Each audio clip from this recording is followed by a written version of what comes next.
今天跟大家分享一道很简单的家常菜——苦瓜炒鸡蛋。苦瓜是夏天很清爽的一道菜，其实冬天我也常做。每次去华人超市，我都会买几根新鲜的苦瓜。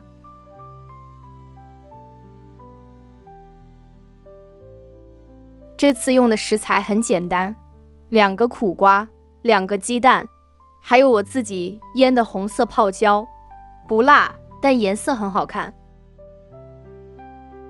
苦瓜先对半切开，去掉里面的白瓤，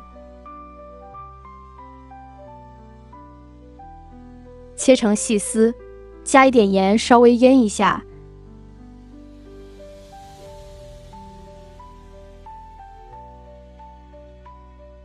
再轻轻攥一攥，把多余的水分挤掉。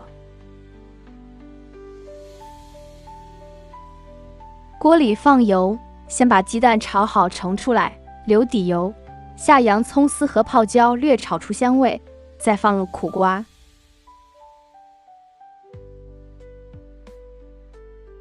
加一小撮糖中和苦味，最后把鸡蛋倒回去，翻拌均匀，加盐调味就可以出锅了。如果你想了解这道菜更详细的步骤、营养特点，还有怎么去苦不伤口感，我在另一个视频里做了比较完整的说明，可以去看一下。希望你也能做给自己吃，吃得舒服就好。